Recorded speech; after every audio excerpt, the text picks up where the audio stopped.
On the left-hand side, go to Apps, search for Google Workspace,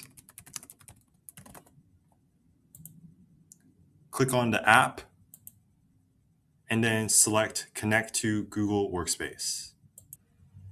Next, click Install and go ahead and log into your Gmail address. So once you log into your Gmail address, you can select what Canva integrations can access. So you can either select a few of these options here, or if you want, you can also select all.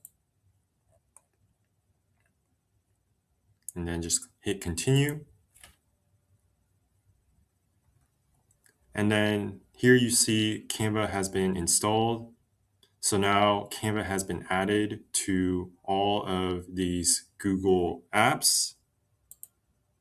Once you integrate Canva, you can come over here to add Canva.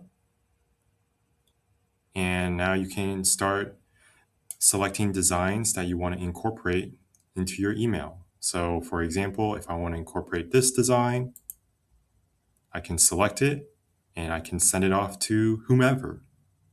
To uninstall Google Workspace, go back to the Google Workspace app and then select uninstall.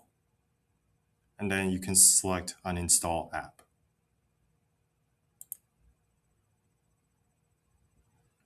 And that's how you integrate Canva with your Google Workspace. So if you have any questions or comments, be sure to leave it down in the comment section below. If you enjoy my videos, consider subscribing to my channel. Thank you and have a great day.